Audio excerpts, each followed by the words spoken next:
Alright, so last week, before news happened, okay, actually I predicted gold will pull back and melt down. As you can see from the photo here, okay, actually I did a screenshot over here. I predicted the price will goes up and goes down, and here is the result.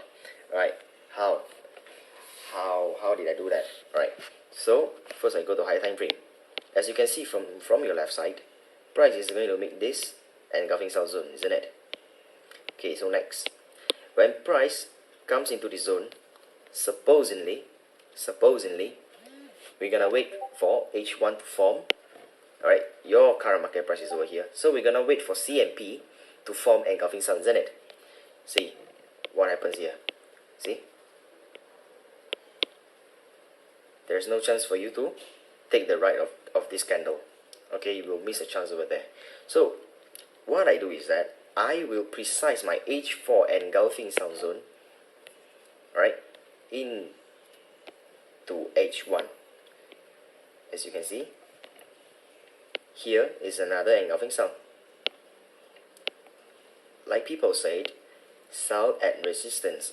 Of course you're going to mark, but we engulf trader, of course we mark engulfing sell as our zone 2 and 3, or as a setup. So when price comes in, right, so now remember, initially my setup was in H4, but now my setup is already become H1 setup. So H1 I will go to M15, right? So M15 again,